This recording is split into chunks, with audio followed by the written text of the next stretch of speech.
Hey everybody, welcome back to the channel. This is Prince's Friend, and I am back with the next review for the Love Symbol Week that we're doing here. It is for the 3 Chains of Gold movie that was released direct-to-video in 1994. Now the cast is actually pretty simple. The stars of it are Prince, Mayte, Kirstie Alley plays the reporter Vanessa Bartholomew, and the MPG. So that's Sonny T, Tommy Barbarella, Mr. Hayes, and Michael B, along with Tony M, Damon D, Kirk J, the whole mix. The basic plot of 3 Chains of Gold follows that of Princess Mayte of Egypt, who tracks down Prince and gives him the legendary or magical, or I don't know, they don't actually tell us why they're so special or why people wanted them, but basically these 3 chains of gold are why her father was murdered. It should be noted that there were 7 assassins. Please guard them with all the love inside you. They're all I have in this world, besides you.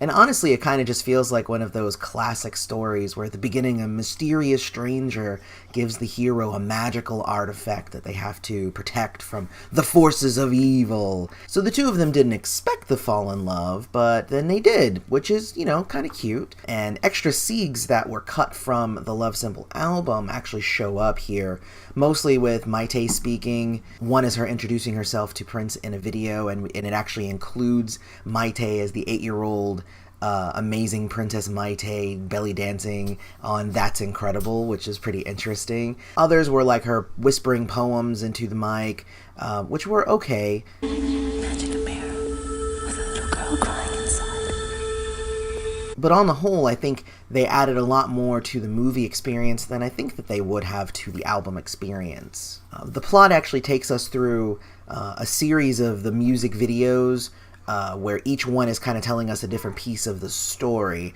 So it does start with My Name is Prince, and that's kind of his introduction, and he's, you know, rocking and rolling in the streets, and he's amazing and all that stuff. It goes to Sexy MF, where oh no, they relate to a card game with the rest of the band members, but of course he sent the band members to jail. The next one was Love to the Nines, where the band members from jail are late to a photo shoot, and at the photo shoot is where Mayte introduces herself fully to Prince, where then Tony M interviews her to be a member of the group. The Morning Papers is cute, and it's kind of a visual chronicling of their courtship, which is kind of cute. Also includes, you know, massive guitar and horn solos and all that stuff. The Max is kind of a celebration of now she is member of the band. Blue Light is kind of a sweet video where, you know, Prince and Mayte are there and they're, you know, trying to get intimate, but she's all shy and all that stuff. It's really cute. I Want to Melt With You, the video for this is a lot more aggressive with red and nakedness and all kinds of stuff. Obviously the exact opposite of Blue Light. Sweet Baby is of course Mayte feeling sad and going home and thinking that she's given the chains to somebody who will protect them, but she lost the love of her life, so she had to go home. The Continental is of course Prince went back on tour. He brought the chains with him, but he's like, all right, cool, I gotta go on tour, see you later. So he goes on tour, and it's, you know, a song about how crazy he is, and at the end where he is trying to hook up with like a random groupie, that's where we get the Do You How You Want to Be Done, but you can tell that Prince is totally not into it.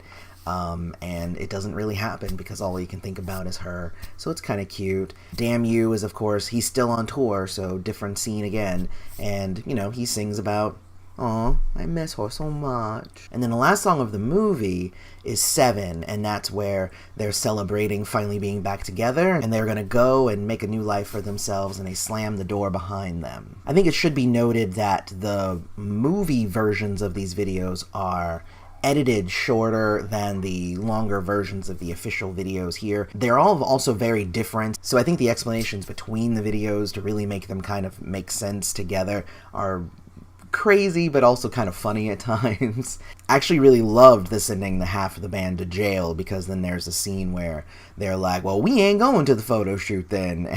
Well, then you guys get to spending that with me. I don't think so. We're out.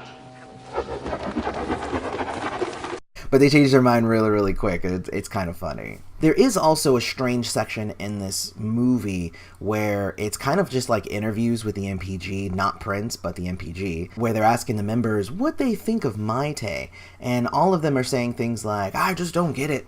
I don't know why she needed to be a member of the band. We all kicking real hard in the rehearsal room. Look up and here comes this new young lady. And all of a sudden she come in with that.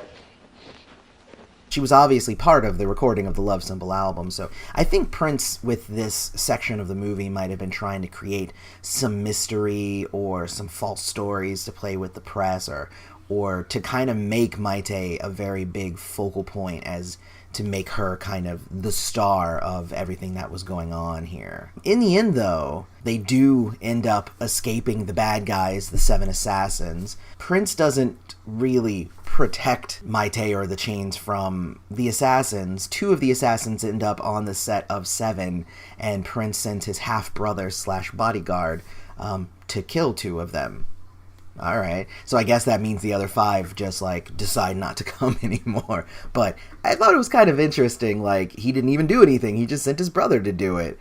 I don't know, it's funny. There isn't any real acting in this movie overall. Prince doesn't talk too much. Like, I don't think he ever actually says anything. No, he doesn't. He sings everything. It's all in music's form. So he doesn't actually even say anything in this movie. It's a lot of him basically just sitting and contemplating and staring off, but no real words from him. Mayte's got a handful of speaking parts that she overacts, but, you know, I'm not ripping on her. She's a dancer, not an actress, and, you know, she did get better later on in some of the other videos and stuff that they did. So, you know, this was her first foray into acting, so, you know, good for her. I think the best parts were with the MPG because each of them have really fun personalities. And I say that with the exception of Tommy Barbarella, who didn't get to say anything.